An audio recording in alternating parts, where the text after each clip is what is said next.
ദൈവനാമത്തിന് മഹത്വം ഉണ്ടായിരിക്കട്ടെ. വീണ്ടും ഒരു വീഡിയോയുമായിട്ട് നിങ്ങളുടെ ഇടയിലേക്ക് വരുവാൻ ദൈവയുടെയാക്കി ഓർമ്മയ്ക്കായി നിങ്ങൾ സ്തുതിക്കുന്നു.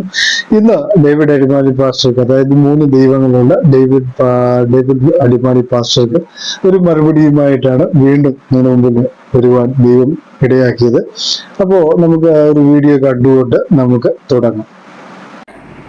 അവരിതാ അബദ്ധത്തിന്റെ പടുകുഴിയിലേക്ക് വീഴുന്നു. അതായത് സകലത്തിന്റെയും സൃഷ്ടാവ് കോരശ് രാജാവാണെന്ന് അവർ സമ്മതിച്ചിരിക്കുന്നു. സമ്മതിക്കാതെ നിർവാഹമില്ല. വീണ്ടും വരുന്നവനായ യേശുക്രിസ്തു നാമത്തിൽ, അല്ലെങ്കിൽ എനിക്ക് കീഴടങ്ങി വേറൊരാൾക്കിരിക്കാം, ഞാൻ എനിക്ക് തന്നെ കീഴടങ്ങിയിരിക്കുന്നു പറയുമ്പോൾ അത് ഈ നിങ്ങൾക്ക് തൃത്വം മനസ്സിലാക്കാൻ ഒരു ബുദ്ധിമുട്ടുണ്ടല്ലോ. ജോസ് പറയും സഹോദര, നിങ്ങൾക്ക് തൃത്വം മനസ്സിലാക്കാൻ ഒരു ബുദ്ധിമുട്ടില്ലേ? അതേ ബുദ്ധിമുട്ട് തന്നെ ഞങ്ങളിപ്പോൾ അനുഭവിക്കുക. അതായത് എങ്ങനെയാണ് നിങ്ങൾ ചോദിക്കുന്നുണ്ടല്ലോ, പിതാവും പുത്രനും പരിശുദ്ധാത്മാവും 3ആയിട്ട് നിൽക്കുന്നു, ആ 3ഉം ഒന്നാകുന്നത് എങ്ങനെയാണ്? ഞങ്ങൾക്കത് മനസ്സിലാക്കാൻ പറ്റുന്നില്ല. അതുപോലെ തന്നെ ഇത് മനസ്സിലാക്കാൻ ബുദ്ധിമുട്ടാണ് ഞങ്ങൾക്കും അനുഭവപ്പെടുന്നത്. ഏതാണ്? രാജ്യം പിതാവിനെ ഏൽപ്പിച്ചു കൊടുത്തിട്ട് പിതാവ് സകലത്തിലും സകലതമാകുവാൻ വേണ്ടി പുത്രൻ കീഴടങ്ങിയിരിക്കും. ഇരിക്കുന്ന ഒരു രാജാവിനും വേണ്ടി ഒരു ക്രിസ്തുവിനെ മുന്നിൽ കണ്ടുകൊണ്ട് പറയുകയാണ്, അവന് വഴിയൊരുക്കുന്നത് യഹോവയ്ക്ക് തന്നെ ഒരുക്കിയത്. ഇനി ഇതിൻ്റെ കൂടുതൽ തെളിവുകൾ ഞാൻ അടുത്ത വീഡിയോയിലേക്ക് കൊണ്ടുവരുന്നു. കാരണം അദ്ദേഹം പറയുന്നത് ഞാൻ യഹോവ ആരെയും അയച്ചിട്ടൊന്നുമല്ല, യഹോവ തന്നെ വന്നതെന്ന് പറഞ്ഞു. ഇതിന് ഞാൻ മറുപടി പുന്നക്കൽ സാറിന് കൊടുത്തിട്ട് പുന്നക്കൽ സാറിന് കുടിശ്ശിയായിട്ട് കിടക്കുകയാണ്. അപ്പോൾ അത് തന്നെ ഞാൻ ആവർത്തിച്ച് ഇവിടെ കൊണ്ടുവരുന്നുണ്ട്, കൂടുതൽ തെളിവുകളോടുകൂടി കൊണ്ടുവരുന്നുണ്ട്. അപ്പോൾ ഞാൻ ഇന്ന് ഈ വീഡിയോ ഇവിടെ അവസാനിപ്പിക്കുകയാണ്. വരെ പറഞ്ഞപ്പോൾ 50 രൂപ കൂലി, അതിന് ഒരാൾ കൊണ്ടുപോയി 5 10 നോട്ട് കൊടുക്കും. നേരെ പറഞ്ഞാൽ പോരാ, എനിക്ക് 50 ഒറ്റ നോട്ട് വേണമെന്ന് പറഞ്ഞു. നേരെ കുറച്ചയാൾ പറഞ്ഞ സഹോദരൻ രണ്ടും തുല്യമാണ്. 5-ൻ്റെ 10-ൻ്റെ 5 നോട്ടിൻ്റെ വാല്യൂ 50-ൻ്റെ 1 നോട്ടിൻ്റെയും വാല്യൂ ഒന്ന് തന്നെയാണ്. അത് തുല്യമാണെങ്കിൽ പിന്നെ അങ്ങനെ കൊണ്ടായി പോരെ. പിന്നെ താനത് മേടിച്ചെടുത്തിട്ട് പറയാ, ഇനി എനിക്ക് ഒരു 50-ൻ്റെ കൂടെ തരണമെന്ന് പറയുമ്പോൾ 100 പോയില്ലേ എന്ന് പറഞ്ഞാൽ, പിതാവിൻ്റെയും പുത്രൻ്റെയും പരിശുദ്ധാത്മാവിന്റെ നാമം എന്ന് പറഞ്ഞാൽ അത് തന്നെ യേശുവിൻ്റെ നാമം. മറ്റത് ചില്ലറയായിട്ട് പറഞ്ഞു, ഒറ്റത്തോയായിട്ട് പറഞ്ഞു. പറഞ്ഞാൽ 5 10 അത് പറഞ്ഞ് ഇവിടെ ഒരു 50-ൻ്റെ ഒറ്റ കറൻസി ആയിട്ട് പറഞ്ഞു. അതന്നെ അതിൻ്റെ ആശയം അതല്ലേ. കാണുമല്ലോ, പല വീഡിയോകളിലും അദ്ദേഹം എനിക്കെതിരായി സംസാരിക്കുകയും ഒരു വീഡിയോയില് ഞങ്ങളുടെ ഗ്രൂപ്പിനെ മുഴുവനായി സംസാരിക്കുകയും എല്ലാം ചെയ്യുന്നത് നമ്മൾ കഴിഞ്ഞ ദിവസങ്ങളൊക്കെ കണ്ടതാണ്. അദ്ദേഹത്തെ സംബന്ധിച്ചിടത്തോളം അദ്ദേഹം 3 ദൈവങ്ങൾ അദ്ദേഹത്തിനുണ്ട് എന്ന് സമ്മതിക്കുന്നതാണ് അദ്ദേഹത്തിന് നല്ലതെന്നുള്ളതാണ് സത്യമായ കാര്യം എന്ന് പറയുന്നത്. അപ്പോ അദ്ദേഹം കഴിഞ്ഞ ദിവസങ്ങളിലൊക്കെ എന്നെ വെല്ലുവിളിക്കുമ്പോ കാരണം എന്ന് വെച്ച് കഴിഞ്ഞാല് ഞാന് ഏകദൈവത്തെ കുറിച്ച് പറഞ്ഞത് അദ്ദേഹം പറയുന്നത് അദ്ദേഹത്തിന്റെ സിദ്ധാന്തം അനുസരിച്ച് അദ്ദേഹത്തിന് 3 ദൈവങ്ങളുണ്ട് എന്നുള്ള കാര്യമാണ് അദ്ദേഹം കഴിഞ്ഞ വട്ടവും എന്നോട് പറഞ്ഞത്. അപ്പൊ അദ്ദേഹം അതങ്ങ് സമ്മതിച്ചാൽ മതി, അദ്ദേഹത്തിന് 3 ദൈവങ്ങളുണ്ട് എന്നുള്ള കാര്യം. അപ്പൊ അദ്ദേഹം കഴിഞ്ഞ ദിവസങ്ങളൊക്കെ മനോജ് പാസ്റ്ററെയൊക്കെ കൂട്ടുപിടിക്കുകയും, കാരണം മനോജ് പാസ്റ്റർക്ക് അറിവ് തെറ്റിയതാണ്, 3 ദൈവങ്ങളല്ല 3 വ്യക്തികളാണെന്നൊക്കെ വ്യക്തികളാണെന്നൊക്കെ പറഞ്ഞ് അദ്ദേഹത്തിന് ഇപ്പൊ ബോധം വന്നിട്ടുണ്ടെന്നൊക്കെ പറഞ്ഞ് അദ്ദേഹം കഴിഞ്ഞ ദിവസം വീഡിയോ ഒക്കെ ചെയ്തു. അപ്പൊ ആ വീഡിയോക്കകത്ത് എന്നോട് പല ക്വസ്റ്റ്യനുകളും അതിനകത്ത് അദ്ദേഹം ചോദിച്ചു. പക്ഷെ അദ്ദേഹം പറയുന്നത് 3 പേരുണ്ടെന്നും പിതാവ് അയച്ചിട്ടാണ് പുത്രൻ വന്നെന്നും ഒക്കെ അദ്ദേഹം കുറെ കാര്യങ്ങളൊക്കെ എന്നോട് വീഡിയോയിൽ സംസാരിച്ചു. വീഡിയോ കേൾക്കുന്നവർക്കും കേട്ടവർക്കും ഒക്കെ അറിയാം. അപ്പൊ അദ്ദേഹം അതിനകത്ത് പല കാര്യങ്ങളും പറയുന്നുണ്ട്. അദ്ദേഹം അതിനൊക്കെ ആൻസർ പറഞ്ഞു കഴിഞ്ഞാൽ അദ്ദേഹത്തിന് അഭിഷേകം പോകും. അപ്പൊ അദ്ദേഹത്തെ ഏത് അഭിഷേകമാണ് അദ്ദേഹത്തിനുള്ളതെന്ന് നമുക്കറിയത്തില്ല. പഴയ നിയമത്തിലുള്ള അഭിഷേകമായിരിക്കും. കാരണം ഏലിയാവിനെ സംബന്ധിച്ചിടത്തോളം ചുരച്ചെടിയുടെ നടുവിൽ കിടന്നുറങ്ങുന്നതിന് മുമ്പ് അവന്റെ അഭിഷേകം നഷ്ടപ്പെട്ടു പോയെന്നാൽ പരിശുദ്ധാത്മാവ് വിട്ടുപോയെന്നാണ് പറയുന്നത്. അപ്പൊ പുതിയ നിയമത്തിലെ അഭിഷേകം എന്ന് പറഞ്ഞാൽ പരിശുദ്ധാത്മാവ് ഒരിക്കലും നമ്മളെ വിട്ടു പോകത്തില്ല. കാരണം ലോകാവസാനത്തോളം നമ്മളോട് കൂടെ ഇരിക്കുമെന്നാണ് യേശു കർത്താവ് നമ്മളോട് പറഞ്ഞിരിക്കുന്നത്. അപ്പം അദ്ദേഹത്തിനുള്ള ഏത് ആത്മാവാണെന്ന് നമുക്കറിയത്തില്ല. കാരണം തൃത്വത്തിന്റെ ആയിരിക്കാം, ത്രിയേകത്തിന്റെ ആയിരിക്കാം, അങ്ങനെ 3 ദൈവങ്ങളുടെ ആയിരിക്കാം. അത് അദ്ദേഹം സമ്മതിക്കേണ്ട ഒരു കാര്യം തന്നെയാണ്. അതുകൊണ്ടാണ് അദ്ദേഹത്തിന് എല്ലാ പ്രാവശ്യവും ഓരോ സംശയങ്ങൾ അദ്ദേഹത്തിന് ഇങ്ങനെ ഉന്നയിക്കുന്നത്. അദ്ദേഹം ഓരോ കാര്യങ്ങള് പറഞ്ഞപ്പോഴും അദ്ദേഹം സ്നാനത്തിന്റെ കാര്യവും പറഞ്ഞു. കാരണം അതും ഇതൊന്നാണെങ്കിൽ ഞാൻ ക്ഷമ പറയണം എന്നൊക്കെ അദ്ദേഹം ആ വീഡിയോയില് പറയുന്നുണ്ട്. പക്ഷെ എല്ലാത്തിനും മറുപടി തരേണ്ട കാര്യമില്ല. കേൾക്കുന്ന പ്രേക്ഷകർക്ക് അറിയാം അദ്ദേഹത്തിന് 3 ദൈവങ്ങളുള്ള കാര്യം സത്യമായിട്ടും അറിയാം. അദ്ദേഹം പറഞ്ഞു യഹോവ തന്നെയല്ല യേശു ക്രിസ്തു എന്ന് അദ്ദേഹം 3-4 വട്ടം പറയുന്നത് നമുക്ക് കേൾക്കാം, അല്ലെ? യഹോവയല്ല യേശു ക്രിസ്തു എന്ന് അദ്ദേഹം പറയുന്നുണ്ട്. അപ്പൊ അതിൽ നിന്ന് തന്നെ മനസ്സിലാക്കാൻ അദ്ദേഹത്തിന് അവിടെ 2 ദൈവങ്ങളായി കഴിഞ്ഞു. യഹോവയല്ല യേശു ക്രിസ്തു എന്ന് പറയുമ്പോൾ 2 ദൈവങ്ങളായി. കാരണം അപ്പോസ്തലനായ പൗലോസും അതുപോലെ തന്നെ അപ്പോസ്തലനായ തോമസും അതുപോലെ തന്നെ അപ്പോസ്തലനായ യോഹന്നാനും യേശു ക്രിസ്തുവിനെ ദൈവം എന്നാണ് വിളിച്ചിരിക്കുന്നത്. അപ്പം അടിമാലി പാസ്റ്ററെ സംബന്ധിച്ചിടത്തോളം 2ാമത്തെ ദൈവമാണ്. അപ്പൊ പിന്നെ അദ്ദേഹത്തിന് അതിനകത്ത് ആൻസർ കിട്ടേണ്ട കാര്യമില്ല. അദ്ദേഹത്തിന് 3 ദൈവമുണ്ട്. അദ്ദേഹം ഇനി അങ്ങ് സമ്മതിച്ചാൽ മാത്രം മതി. അതുകൊണ്ടാണ് ഞാൻ ഇതിനകത്ത് മറുപടി കൊടുക്കേണ്ട ഒരു കാര്യം എനിക്കുണ്ടെന്ന് തോന്നുന്നില്ല. പക്ഷെ എങ്കിലും അദ്ദേഹം ചില കാര്യങ്ങളൊക്കെ എന്നോട് പറഞ്ഞു, ചില മറുപടികള് അദ്ദേഹം എന്നോട് പറഞ്ഞപ്പോ മറുപടി കൊടുക്കാതിരിക്കാൻ ഒക്കത്തില്ലാത്ത ചില മറുപടി കാര്യങ്ങളോടൊക്കെ ഞാൻ പറഞ്ഞ് അവസാനിപ്പിക്കാൻ ഇന്നത്തെ വീഡിയോയിൽ അവസാനിപ്പിക്കാൻ ആഗ്രഹിക്കുകയാണ്. കാരണം അദ്ദേഹത്തിന്റെ ചോദ്യങ്ങൾക്ക് ഒരു പ്രസക്തിയുമില്ല. കാരണം അദ്ദേഹം 3 ദൈവങ്ങളെ വിളിക്കുന്ന ആളാണെന്ന് അദ്ദേഹം തന്നെ സമ്മതിക്കുന്നുള്ളത് കൊണ്ടും അതുകൊണ്ട് അദ്ദേഹത്തിന് ആൻസർ കൊടുക്കേണ്ട ആവശ്യം ഇനിയില്ല. കാരണം കാണുന്ന പ്രേക്ഷകർക്കറിയാം അദ്ദേഹത്തിന് എന്താ പറയാ, അദ്ദേഹത്തിന് ഇനി ഉത്തരത്തിന്റെ ആവശ്യമില്ല, അല്ലെങ്കിൽ അദ്ദേഹം ഉത്തരത്തിന്റെ ആവശ്യം അദ്ദേഹത്തിനില്ല. ഇനിയിപ്പോ അദ്ദേഹത്തിന് ഉത്തരം കൊടുത്തില്ലെങ്കിലും പ്രശ്നമൊന്നുമില്ല. കഴിഞ്ഞ പ്രാവശ്യം അദ്ദേഹം പറഞ്ഞു ഞങ്ങളുടെ ദൈവം കോരേശാണെന്നും, കാരണം അതിന് ഉത്തരം നൽകാത്തത് കൊണ്ട്. ഉത്തരം നൽകിയില്ല എന്ന് പറഞ്ഞാണ് 48-ാം അധ്യായത്തിൽ ഉത്തരം തന്നില്ല എന്നുള്ള കാര്യമാണ് അദ്ദേഹം പറഞ്ഞുകൊണ്ടിരുന്നത്, അല്ലെ? ആ വാക്യമൊക്കെ എടുത്തിട്ട് അദ്ദേഹം പറഞ്ഞു ഉത്തരം തന്നില്ല, ഞങ്ങൾ ഓടിപ്പോയി എന്നൊക്കെ. അതിനൊക്കെയുള്ള ഉത്തരങ്ങൾ ഞങ്ങളുടെ സഹോദരന്മാര് കഴിഞ്ഞ ദിവസങ്ങളിലൊക്കെ ഗ്രൂപ്പുകൾ കൊടുത്തതാണ്. അദ്ദേഹം വേണമെങ്കിൽ അത് അദ്ദേഹം നോക്കി മനസ്സിലാക്കട്ടെ. പിന്നെ യഹോവയിൽ മറ്റൊരുത്തനില്ല എന്നുള്ള കാര്യവും ഞാൻ പല നാളുകളായിട്ട് അദ്ദേഹത്തോട് വിശദീകരിച്ചു. കാരണം യഹോവ തന്നെ പറഞ്ഞിട്ടുണ്ട്. അതായത് ദൈവവചനത്തിൽ പറയുന്നത് ദൈവം ഏകനാണെന്ന്, അല്ലെ? ആവർത്തന പുസ്തകം 6-ാം അധ്യായം 4-ാം വാക്യം പറയുകയാണ്. എന്താണ് പറയുന്നത്? ദൈവം ഏകനാണ് എന്നുള്ള കാര്യമാണ് അവിടെ പറയുന്നത്. ആവർത്തന പുസ്തകം നമ്മൾ വായിക്കാം, 6-ാം അധ്യായം അതിന്റെ 4-ാമത്തെ വാക്യം. 4-ാമത്തെ വാക്യത്തിൽ എഴുതിയിരിക്കുകയാണ്, ഇസ്രായേലെ കേൾക്ക, യഹോവ നമ്മുടെ ദൈവമാകുന്നു, യഹോവ ഏകൻ തന്നെ എന്നാണ് ദൈവവചനം നമ്മളോട് പറയുന്നത്, വളരെ വ്യക്തമായിട്ട് പറയുന്നത്. അപ്പൊ അടിമാലി പാസ്റ്റർ പറയുന്നു യഹോവയല്ല യേശു ക്രിസ്തു എന്ന്. പഴയ നിയമത്തിലെ ദൈവത്തിന്റെ പേര് യഹോവ എന്നാണ്. അപ്പൊ യഹോവ തന്നെയാണ് യേശു ക്രിസ്തു എന്ന് തന്നെയാണ് ഞങ്ങൾ വിശ്വസിക്കുന്നത്. അദ്ദേഹം വിശ്വസിക്കുന്ന യഹോവയല്ല, യഹോവ യേശു ക്രിസ്തുവും 2 ആൾക്കാരാണ്. അപ്പൊ 2 പേരും 2 ദൈവത്വങ്ങളുള്ള മറ്റൊരു 2 വ്യക്തികളാണ്. അപ്പൊ 2 ദൈവങ്ങൾ അവിടെ തന്നെ അദ്ദേഹത്തിനായി കഴിഞ്ഞു. പിന്നെ പരിശുദ്ധാത്മാവ് എന്ന് പറയുമ്പോൾ 3-ാമതൊരു ദൈവം കൂടി അദ്ദേഹത്തിന് സെപ്പറേറ്റ് ആയിട്ട് വന്നു കഴിഞ്ഞിരിക്കുന്നു. അപ്പൊ അതിനകത്ത് അദ്ദേഹം അതങ്ങ് സമ്മതിച്ചാൽ മതി, 3 ദൈവങ്ങളുണ്ട്. പിന്നെ പ്രത്യേകിച്ച് ക്വസ്റ്റ്യൻ ചോദിക്കേണ്ട കാര്യമൊന്നുമില്ല. ദൈവവചനം പഠിക്കുന്നവർക്കറിയാം ദൈവവചനത്തിൽ പറയുന്ന ദൈവം ഏകനാണെന്നും അവൻ ഒരുവനെ ഉള്ളൂ എന്നും എല്ലാവർക്കും അറിയാവുന്ന സത്യമാണ്. പക്ഷെ പിന്നെ അദ്ദേഹത്തിന് ഉത്തരം നൽകേണ്ട കാര്യം ഇല്ല. അദ്ദേഹം ഒത്തിരി ഉദാഹരണങ്ങൾ പറഞ്ഞു. ഉദാഹരണങ്ങളൊക്കെ എനിക്ക് തോന്നുന്നു ഞാൻ പറഞ്ഞതുപോലെ റോമർക്ക് എഴുതിയ ലേഖനമൊക്കെ നമ്മൾ വായിക്കുമ്പോൾ അവിടെ 1-ാം അധ്യായത്തില് പൗലോസ് അപ്പോസ്തലൻ പറയുന്ന ചില കാര്യങ്ങളോടുണ്ട്. റോമർക്ക് എഴുതിയ ലേഖനം 1-ാം അധ്യായം വായിക്കുമ്പോൾ അവിടെ കാണാം ഒരു വയോധികനായ മനുഷ്യനെ കുറിച്ചൊക്കെ അവിടെ പറയുന്നുണ്ട്. അതാണ് അദ്ദേഹത്തിന്റെ 3 പേരെന്ന് പറയുന്നത്. വയോധികനായ മനുഷ്യൻ, അതായത് ക്ഷയം പിടിച്ച മനുഷ്യൻ, അല്ലെ? പ്രായമുള്ള ഒരു മനുഷ്യൻ. ഇതൊക്കെയാണ് പുള്ളിയുടെ സങ്കല്പം, ദൈവിക സങ്കല്പം പുള്ളിയുടെ അങ്ങനെയാണ്. ആ സങ്കല്പം പൗലോസ് അപ്പോസ്തലൻ വിവരിച്ച് കാണിച്ചിരിക്കുന്നത് നമുക്ക് കാണാൻ കഴിയും. അതായത് റോമർക്ക് എഴുതിയ ലേഖനം 1-ാം അധ്യായം 23-ാമത്തെ വാക്യത്തിൽ ഞാൻ നിങ്ങളുടെ അറിവിന് വേണ്ടി ഞാനത് വായിക്കുകയാണ്. അക്ഷയനായ ദൈവത്തിന്റെ തേജസ്സിനെ അവർ ക്ഷയമുള്ള മനുഷ്യൻ, പക്ഷി, നാൽക്കാലി, ഇഴജാതി എന്നിവയുടെ രൂപ സദൃശ്യങ്ങളാക്കി മാറ്റിക്കളഞ്ഞു എന്ന് വളരെ വ്യക്തമായിട്ട് എഴുതിയിട്ടുണ്ട്. അപ്പൊ അദ്ദേഹത്തിന്റെ ദൈവം എന്ന് പറയുന്ന 3 ദൈവങ്ങളാണ്. പ്രായമായ ഒരു വ്യക്തിത്വം, അതുപോലെ തന്നെ പുത്രനായ ഒരു വ്യക്തിത്വം, അതായത് ചെറുപ്പക്കാരനായ ഒരു വ്യക്തിത്വം. ഇതൊക്കെ മനുഷ്യരുടെ ഇടയിലല്ലേ ഉള്ളൂ. ഈ രൂപവ്യത്യാസങ്ങൾ, പ്രായമാകുന്നതും ചെറുപ്പക്കാരനാകുന്നതും ഒക്കെ മനുഷ്യന്റെ ഇടയിൽ മാത്രമേ ഉള്ളൂ. ദൈവത്തിന്റെ ഇടയിൽ ഇതൊന്നുമില്ല. കാരണം ദൈവം ആത്മാവാണെന്ന് ദൈവം തന്നെ പറയുമ്പോൾ അടിമാലി പാസ്റ്റർ പറയുകയാണ്.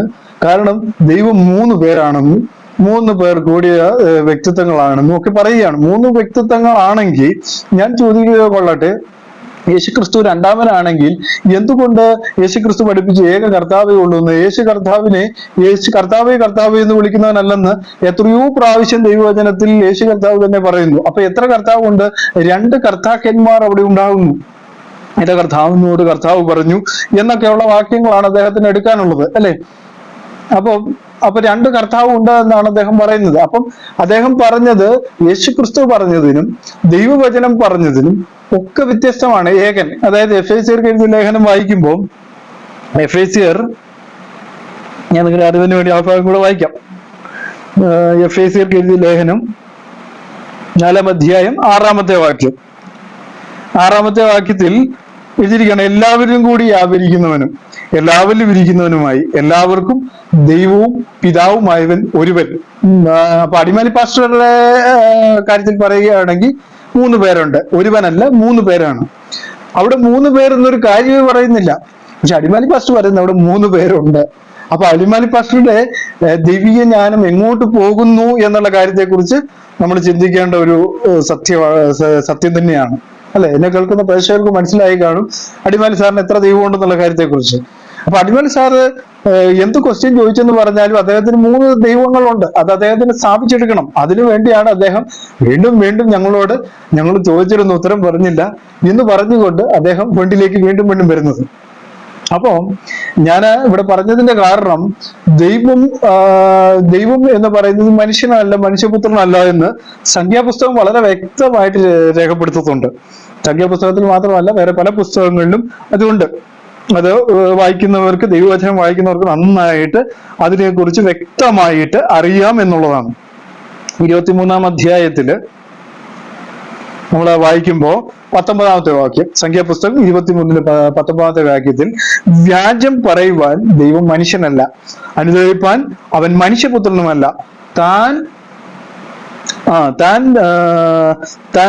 അതായത് അനുദപിപ്പാൻ അവൻ മനുഷ്യപുത്രനുമല്ല, താൻ ചെയ്യാതിരിക്കുമോ, താൻ അരുളി ചെയ്തത് നിവർത്തിക്കാതിരിക്കുമോ. അവിടെ വളരെ വ്യക്തമായിട്ട് എഴുതിയിട്ടുണ്ട്, ദൈവം മനുഷ്യനല്ല, അതുപോലെ തന്നെ അനുദപിപ്പാൻ ആരല്ല, അവൻ മനുഷ്യപുത്രനുമല്ല. യേശുക്രിസ്തുവിനെ പല ഇടങ്ങളിലും മനുഷ്യപുത്രൻ എന്ന് വിളിക്കുന്നുണ്ട്, അല്ലെ? ദൈവപുത്രൻ എന്ന് വിളിക്കുന്നുണ്ട്.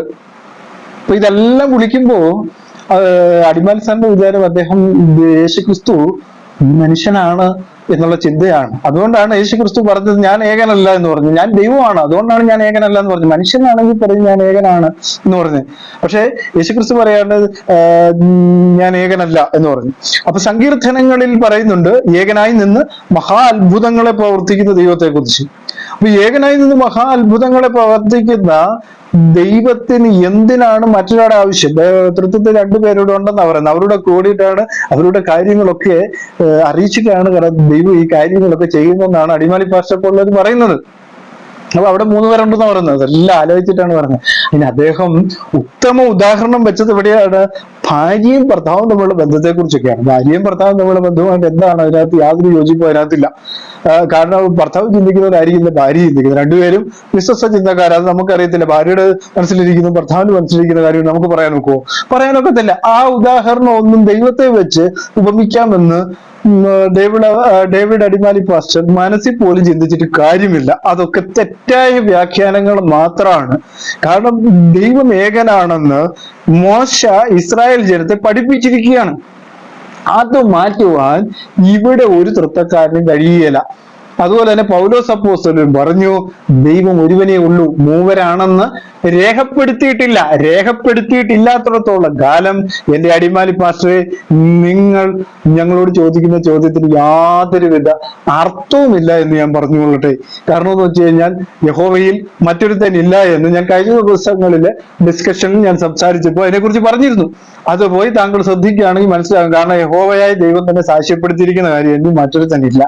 അങ്ങനെയാണെന്ന് പറഞ്ഞതിനെ വരുന്നത് ഞാനും എന്റെ പുത്രനും കൂടെയാണ് എന്ന് പറഞ്ഞതിനെ വരുന്നു. അങ്ങനെ വാക്യമില്ല, ഞാനും എന്റെ പുത്രനും കൂടിയാണ്, അല്ലെങ്കിൽ ഞാനും എന്റെ പുത്രനും പരിശുദ്ധാത്മാവും കൂടെയാണ് എന്ന് പറഞ്ഞതിനെ വരുന്നു. എന്നിൽ മറ്റൊരുത്തൻ ഇല്ല എന്ന് യഹോവയായ ദൈവം സാക്ഷ്യപ്പെടുത്തുമ്പോൾ നിങ്ങൾക്ക് എങ്ങനെ പറയാൻ കഴിയും വേറെ 2 വ്യക്തിത്വങ്ങളൂടെ ദൈവത്തിലുണ്ട് എന്ന് പറയുവാൻ നിങ്ങൾക്ക് കഴിയുകയില്ല. നിങ്ങൾ പറയുന്നത് ദൈവവചന വിരുദ്ധമാണ് എന്ന് ഞാനിവിടെ ഓർപ്പിച്ചു കൊള്ളട്ടെ ഡേവിഡ് അടിമാലി പാസ്റ്ററെ. അപ്പോ ദൈവത്തെക്കുറിച്ച് നമ്മൾ മനസ്സിലാക്കുമ്പോൾ ദൈവത്തിന്റെ ജഡത്തിലുള്ള വെളിപ്പാടാണ് യേശുക്രിസ്തു എന്ന തിമോത്തിക്ക് എഴുതിയ ലേഖനത്തിൽ വളരെ വ്യക്തമായി അപ്പോസ്തലൻ രേഖപ്പെടുത്തിയിരിക്കുന്നു. 1 തിമോത്തിയോസ് 3:16 രേഖപ്പെടുത്തി വെച്ചിരിക്കുന്നത് വെറുതെ അല്ല അടിമാലി പാസ്റ്ററെ. അതുകൊണ്ട് ഞാന്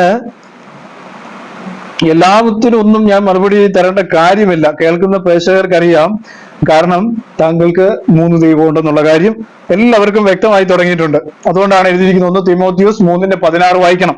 16ാമത്തെ വാക്യത്തിൽ എഴുതിയിരിക്കുകയാണ്, അവൻ ജഡത്തിൽ വെളിപ്പെട്ടു, ആത്മാവിൽ നിരീകരിക്കപ്പെട്ടു, ദൂതന്മാർക്ക് പ്രത്യക്ഷനായി, ജാതികളുടെ ഇടയിൽ പ്രസംഗിക്കപ്പെട്ടു, തേജസ്സിൽ ലോകത്തിൽ വിശ്വസിക്കപ്പെട്ടു, തേജസ്സിൽ എടുക്കപ്പെട്ടു എന്ന് അവിടെ രേഖപ്പെടുത്തിയിരിക്കുന്നത്. അവൻ ആരാണ്? ദൈവമാണ്. അതുകൊണ്ടാണ് തോമസ് അപ്പോസ്തലൻ എന്റെ കർത്താവും എന്റെ ദൈവമായ ഉള്ളോവേ എന്ന് യേശുക്രിസ്തുവിനെ വിളിച്ചത്. അല്ലെ വെറുതെ വിളിക്കുവോ? വെറുതെ വിളിക്കേണ്ട കാര്യമില്ല. രണ്ടാമത്തെ ആളെ കർത്താവല്ലേ, പുത്രനല്ലേ. അങ്ങനെയാണ് ദൈവത്തിന്റെ പുത്രനും എന്റെ കർത്താവുമായ ഉള്ളോവേ എന്ന് വിളിച്ചാൽ മതിയായിരുന്നു. അങ്ങനെ വിളിച്ചോ? അങ്ങനെ വിളിച്ചില്ല. അങ്ങനെ വിളിക്കാത്രത്തോളം കാലം നിങ്ങൾക്ക് എങ്ങനെ പറയാൻ കഴിയും അത് രണ്ടാമത്തെ വ്യക്തിത്വമാണെന്ന്?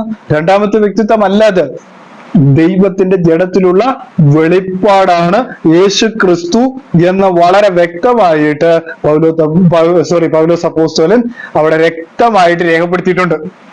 അപ്പൊ നിങ്ങൾ എന്നിട്ട് അതിന് എന്ത് ചെയ്യുന്നു? 3 പേരും 3 ദൈവത്വമുള്ളവരാക്കി തീർക്കുന്നു. അതിന് ഞങ്ങളുടെ തെറ്റല്ല. കാരണം നിങ്ങളിങ്ങനെ ചോദ്യങ്ങള് ചോദിച്ചുകൊണ്ടേയിരിക്കും, നാളെയും ചോദിക്കും എന്ന് എനിക്കറിയാം.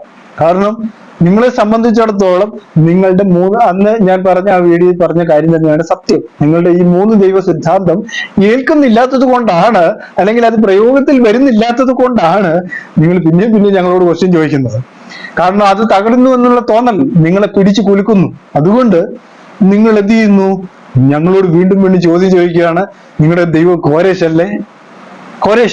കോരേശിനെ കുറിച്ച് നമ്മൾ ചിന്തിക്കുമ്പോൾ തന്നെ 45-ാം അധ്യായത്തില് യേശയ്യാവിന്റെ പുസ്തകം ഇപ്പൊ കോരേശ് ദൈവമാണെന്ന് പറഞ്ഞു കഴിഞ്ഞാൽ പിന്നെ ദാവീദിനെ അഭിഷേകം ചെയ്തിട്ടുണ്ട്. ദാവീദ് ഞങ്ങളുടെ ദൈവം എന്ന് പറഞ്ഞാൽ മതിയായിരുന്നല്ലോ. ഒത്തിരി പേരെ അഭിഷേകം ചെയ്തിട്ടുണ്ട്. അങ്ങനെ ഒത്തിരി പേരെ അഭിഷേകം ചെയ്തിട്ടുണ്ട്. ശൗമേലിനെ അഭിഷേകം ചെയ്തിട്ടുണ്ട്. അങ്ങനെ ഒത്തിരി പേര് പ്രവാചകന്മാരെ എല്ലാം ദൈവം അഭിഷേകം ചെയ്ത് അയച്ചിട്ടുണ്ട്. അവരെല്ലാം ഞങ്ങൾക്ക് ദൈവം എന്ന് പറഞ്ഞാൽ മതിയല്ലോ, അല്ലെ? അപ്പൊ അതിനകത്തൊന്നും പ്രസക്തി ഇല്ല ഡേവിഡ് അടിമാലി പാസ്റ്ററെ. അപ്പോ 45-ാം അധ്യായം, യെശയ്യാവിന്റെ പുസ്തകം 45-ാം അധ്യായം 1-ാം വാക്യം വായിക്കുമ്പോൾ യഹോവ തന്റെ അഭിഷക്തനായ കോരേശിനോട് ഇപ്രകാരം അരുളി ചെയ്യുന്നു, അവന് ജാതികളെ കീഴടക്കി രാജാക്കന്മാരുടെ അരക്കച്ചകളെ അഴിക്കേണ്ടതിനും കതകുകൾ അവന് തുറന്നിരിക്കേണ്ടതിനും വാതിലുകൾ അടയാതിരിക്കേണ്ടതിനും ഞാൻ അവന്റെ വലം കൈ പിടിച്ചിരിക്കുന്നു. ഞാൻ നിനക്ക് മുമ്പായി ചെന്ന് ദുർഘടങ്ങളെ നിരപ്പാക്കുകയും താമ്ര വാതിലുകളെ തകർത്ത് ഇരുമ്പോടാമ്പലുകളെ ഖണ്ഡിച്ചു കളയുകയും ചെയ്യും. നിന്നെ പേർ ചൊല്ലി വിളിക്കുന്ന ഞാൻ യഹോവ ഇസ്രായേലിന്റെ ദൈവം തന്നെ എന്ന് നീ അറിയേണ്ടതിന് ഞാൻ നിനക്ക് ഇരുട്ടിലെ നിക്ഷേപങ്ങളെയും മറവിടങ്ങളിലെ ഗുപ്തനിധികളെയും എന്റെ ദാസനായ യാക്കോബ് നിമിത്തവും എന്റെ വൃദ്ധനായ ഇസ്രായേൽ നിമിത്തവും ഞാൻ നിന്നെ പേർ ചൊല്ലി വിളിച്ചിരിക്കുന്നു. അപ്പം ഇവിടെ ആൻസർ തന്നില്ല എന്ന് പറയുന്നത് യെശയ്യാവിന്റെ പുസ്തകം 48-ാം അധ്യായത്തിലാണ് ആൻസർ തന്നില്ല എന്ന് പറയുന്നത്, അല്ലെ? അതിന്റെ ഉത്ഭവകാലം മുതൽ ഞാൻ അവിടെയുണ്ട്, ഇപ്പോഴും യഹോവയായ കർത്താവ് എന്നെയും തന്റെ ആത്മാവിനെ അയച്ചിരിക്കുന്നു. അപ്പൊ യഹോവയായ കർത്താവിനെ അയച്ചിരിക്കുന്നു എന്ന് പറയുമ്പോ അവിടെ വിചാരിക്കുന്നത് എന്താണ്? 3 പേരുണ്ട് എന്നുള്ളതാണ്. അത് ഡേവിഡ് അടിമാലി പാസ്റ്ററെ സംബന്ധിച്ചിടത്തോളം 3 ദൈവങ്ങൾ ഉണ്ട് എന്ന് തെളിയിക്കാൻ വേണ്ടി അദ്ദേഹം ഉണ്ടാക്കിയെടുക്കുന്ന ഒരു പ്രസ്താവന മാത്രമാണത്. അല്ലാതെ അവിടെ 3 വ്യക്തിത്വങ്ങൾ ഉള്ളതായിട്ട് യാതൊരുവിധ രേഖകളോടെ പറയുന്നില്ല. അതിന്റെ 48-ാം അധ്യായം ആദ്യ ഭാഗം വായിക്കുമ്പോൾ അത് ബാബിലോണിനെ കുറിച്ച് പറയുമ്പോഴും അത് കോരേശ് വരുന്നതിനെ കുറിച്ചുമാണ് പറയുന്നത്. ദൈവം ഒരാളെ അയക്കുമ്പോൾ അവനെ അഭിഷേകം ചെയ്ത് അയക്കുകയുള്ളൂ. അത് മനുഷ്യനാണെങ്കിൽ അത് മനുഷ്യ നിയമമാണ്. ഇപ്പോ രാജാക്കന്മാരെ അഭിഷേകം ചെയ്യുന്നതിനെ കുറിച്ച് ശൗമേലിന്റെ പുസ്തകമൊക്കെ വായിക്കുമ്പോൾ നമുക്ക് കാണാൻ കഴിയുന്നുണ്ട്. ഞാൻ ഉദാഹരണത്തിന് വേണ്ടി ചില വാക്യങ്ങൾ കൂടി ഞാൻ വായിക്കാം. 1 ശൗമേൽ 2:10 ഞാൻ വായിക്കാം. എല്ലാം വായിക്കാനുള്ള സമയമില്ല. അതുകൊണ്ട് തന്നെ 1 ശമൂവേൽ 2-ാം അധ്യായം 10-ാമത്തെ വാക്യം. 10-ാമത്തെ വാക്യത്തിൽ എഴുതിയേക്കാണ്, യഹോവയോട് എതിർക്കുന്നവൻ തകർന്നു പോകും, അവൻ ആകാശം അവരുടെ മേൽ ഇടിവെട്ടിക്കുന്നു. യഹോവ ഭൂസിവാസികളെ വിധിക്കുന്നു, തന്റെ രാജാവിന് ശക്തി കൊടുക്കുന്നു, തന്റെ അഭിഷക്തന്റെ കൊമ്പ് ഉയർത്തുന്നു എന്നവിടെ കാണുന്നു. അപ്പൊ രാജാവിനെ അഭിഷക്തനായിട്ടാണ് അവിടെ ഉപമിച്ചിരിക്കുന്നത് നമുക്ക് കാണാൻ കഴിയുന്നു. ദാവീദിനെ അഭിഷേകം ചെയ്തു. ദാവീദിനെ ഒരു അഭിഷക്തനായിട്ട് തന്നെയാണ് ദൈവം നിലനിർത്തിയതും. അത് നമുക്കറിയാവുന്ന ഒരു കാര്യം തന്നെയാണ്. അഭിഷക്തനായിരുന്നു, അവൻ പ്രവാചകനായിരുന്നു.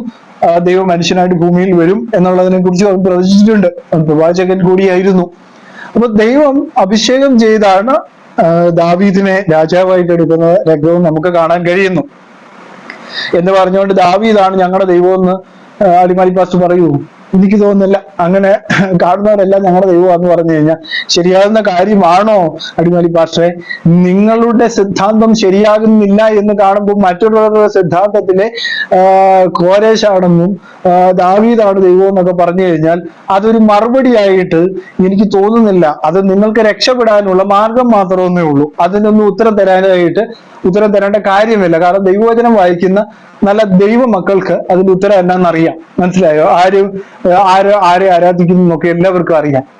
നിങ്ങൾ ഇനി പറഞ്ഞിട്ട് ഞങ്ങളുടെ ദൈവം കോരേശാണെന്നൊന്നും പറഞ്ഞ് മറ്റുള്ളവരോട് പറഞ്ഞാലും വലിയ കാര്യമൊന്നുമില്ല. അതിനകത്ത് ഞങ്ങൾ വിളിക്കുന്നത് ഏകസത്യ ദൈവമായ യേശു ക്രിസ്തുവിനെ തന്നെയാണ്. യാതൊരു സംശയവും അതിനകത്ത് വെക്കേണ്ട കാര്യമില്ല. അതിനകത്ത് ഞങ്ങൾക്ക് നാണക്കേടുമില്ല, അപമാനവുമില്ല. ഞങ്ങൾ അതിനകത്ത് അപമാനപ്പെടുന്നില്ല. നിങ്ങളെ പോലെ യേശു ക്രിസ്തുവിന്റെ നാമം പറയുമ്പോൾ ഞങ്ങൾക്ക് ഇഷ്ടമല്ല എന്ന് പറഞ്ഞ ആളാണ് താങ്കൾ, അല്ലെ? താങ്കൾ അങ്ങനെ പറഞ്ഞിട്ടുണ്ട്. യേശു ക്രിസ്തുവിന്റെ നാമം എന്ന് പറയുമ്പോൾ അല്ലെങ്കിൽ ആ നാമത്തിലുള്ള സ്ഥാനം എനിക്ക് താല്പര്യമില്ല, ഞാൻ അത് ഇഷ്ടപ്പെടുന്നില്ല എന്ന് പറഞ്ഞ വ്യക്തിയാണ് താങ്കൾ. അങ്ങനെ ഒരാൾ എന്തിനാണ് ആ യേശു ക്രിസ്തുവിനെ ഇഷ്ടപ്പെടുന്ന, യേശു ക്രിസ്തുവിനെ സ്നേഹിക്കുന്ന ഞങ്ങളോട് പറയുകയാണ് കോരേശാണ് ഞങ്ങളുടെ ദൈവമെന്ന്? എന്തർത്ഥത്തിലാണ് താങ്കൾ അത് പറയുന്നത്? അല്ലെ? ഞാൻ വാക്യത്തിലേക്ക് വന്നില്ല. വാക്യത്തിലേക്ക് വരുമ്പോ യെശയ്യാവിന്റെ പുസ്തകത്തില് താങ്കൾ ചോദിച്ചതിന് ഉത്തരം നിങ്ങളുടെ സഹോദരന്മാർ തന്നു. അതുകൊണ്ട് ഞാൻ കൂടുതലായിട്ട് അതിനെ കുറിച്ച് ഉത്തരം നൽകുന്നില്ല. കാരണം സഹോദരന്മാർ ഉത്തരവും കൂടെ നിങ്ങൾക്ക് ശ്രദ്ധിക്കാം. കാരണം എല്ലാം കൂടി ഞാൻ കൂട്ടിക്കഴിച്ച് പറയുന്നില്ല. നിങ്ങൾക്ക് വേണമെങ്കിൽ എല്ലാം കൂടി നിങ്ങൾക്ക് ഉത്തരം നൽകാനായിട്ട് സമയം കാണത്തില്ല. എല്ലാം കൂടെ പതുക്കെ നിങ്ങൾ എടുത്താൽ മതി. അപ്പൊ 45-ാമത്തെ അധ്യായം 16-ാമത്തെ വാക്യത്തിൽ വീണ്ടും ഞങ്ങൾക്കെതിരെ വീഡിയോ ചെയ്യേണ്ടതല്ലേ, അതുകൊണ്ട് ഞാൻ പറഞ്ഞതാണ്. ഇനിയും വീഡിയോ ചെയ്യുമല്ലോ ഞങ്ങൾക്കെതിരായിട്ട്. ഞങ്ങൾ കോരേശിനെയാണ് ആരാധിക്കുന്നത്, പിശാചിനെ ആരാധിക്കുന്നത് ഒക്കെ നിങ്ങൾ പറയുമെന്ന് ഞങ്ങൾക്കറിയാം. അതുകൊണ്ട് തന്നെയാണ് ഞങ്ങളിതെല്ലാം പ്രതീക്ഷയിരിക്കുന്നത്. അതുകൊണ്ട് അടിമാലി പാസ്റ്റർ എന്നോട് പിണങ്ങിയിട്ട് കാര്യമില്ല. ഞാൻ ക്രിസ്തുവിൽ ഞാൻ നിങ്ങളെ സ്നേഹിക്കുന്നു. എനിക്ക് യാതൊരു പ്രശ്നമില്ല. യേശു ക്രിസ്തുവിൽ ഞാൻ നിങ്ങളെ സ്നേഹിക്കുന്നു. എനിക്ക് നിങ്ങളോട് യാതൊരുവിധ വൈരാഗ്യവുമില്ല. നിങ്ങളുമായിട്ട് എനിക്ക് വചനപരമായിട്ടുള്ള പ്രശ്നങ്ങളേ ഉള്ളൂ. അത് നിങ്ങൾ മനസ്സിലാക്കുക. അതനുസരിച്ച് നമുക്ക് മുന്നോട്ട് പോകാം. യാതൊരു വിഷയവും അതിനകത്തില്ല, വേറെ ഒന്നും അതിനകത്തില്ല. അപ്പൊ 16-ാമത്തെ വാക്യത്തിൽ വരുമ്പോ നിങ്ങൾ അടുത്ത് വന്നത് കേൾപ്പി, ഞാൻ ആദ്യം മുതലല്ല രഹസ്യത്തിലല്ല പ്രസ്താവിച്ചിട്ടുള്ളത്.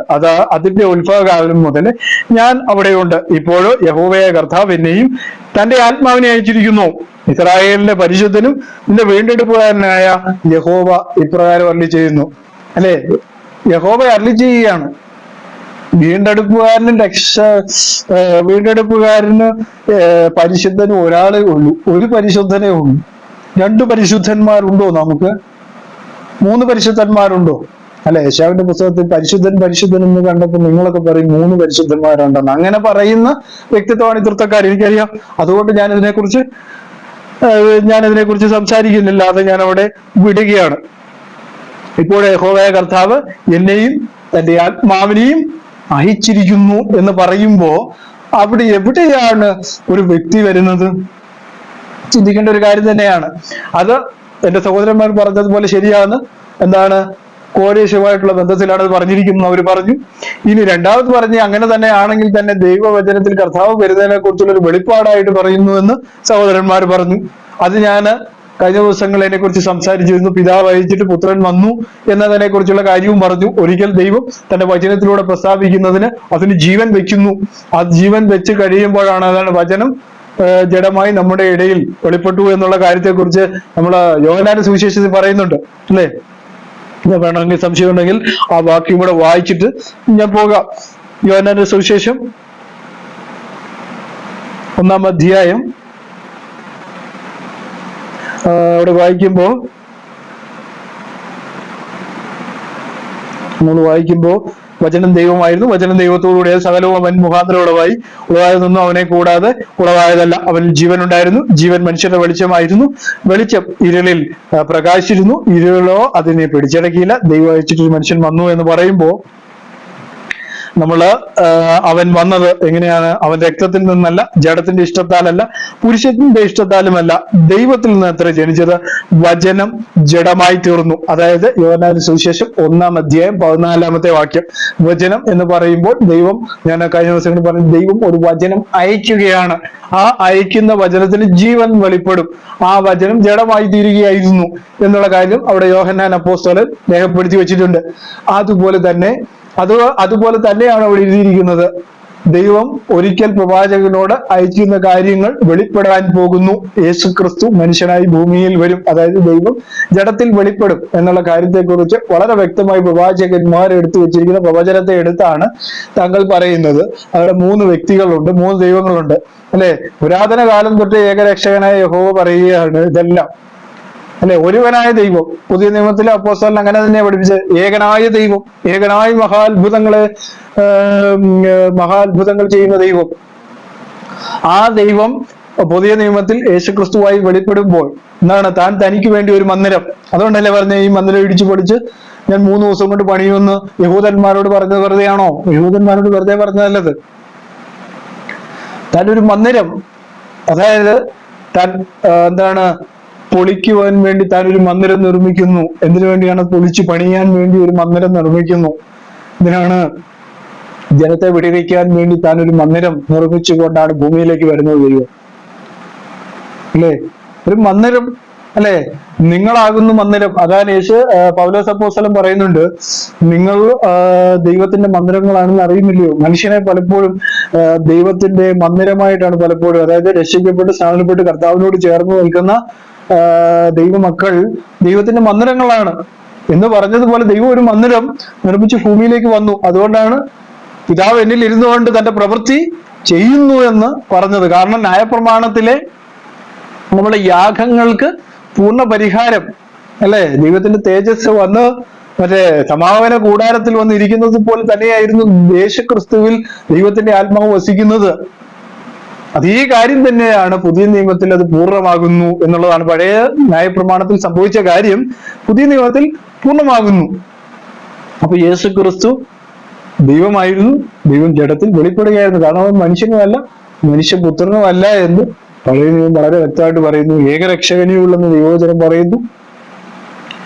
ആ രക്ഷകനായിട്ട് വന്നത് യഹോവയായ ദൈവം തന്നെ ആയിരുന്നു എന്നുള്ള കാര്യം അവിടെ വ്യക്തമായിട്ട് രേഖപ്പെടുത്തിയിട്ടും അടിമാലി സാർ പറയുകയാണ് പൗലോസ് അപ്പോസ്തലന് തെറ്റുപറ്റി. 3 എന്നാണ് പൗലോസ് അപ്പോസ്തലന് എഴുതിയിരിക്കുന്നതാണ് അങ്ങ് പറഞ്ഞു വരുന്നത്. 3 എന്നല്ല എഴുതിയിരുന്നത്, 1 എന്നാണ് എഴുതിയിരിക്കുന്നത്. കാരണം ആ പൗലോസ് അപ്പോസ്തലൻ തന്നെയാണ് പിതാവായ ഏകദൈവമേ നമുക്കുള്ളൂ എന്ന് പറഞ്ഞത്. ശ്രദ്ധിക്കണം, പിതാവായ ഏകദൈവമേ എന്ന് പറഞ്ഞ ആരാ? പൗലോസ് അപ്പോസ്തലനാ പറഞ്ഞത്. പുത്രനാണ് ദൈവം എന്ന് പറഞ്ഞോ? പുത്രനാണ് ദൈവം എന്ന് പറഞ്ഞില്ല. 3-ാമത്തെ കാര്യം, ഒരു കാര്യം കൂടെ ഞാൻ പറയാം. മഹാദൈവം എന്നാണ് യേശുക്രിസ്തുവിനെ വിളിച്ചത്. അപ്പോൾ ആരാണ് കള്ളം പറയുന്നെന്ന്?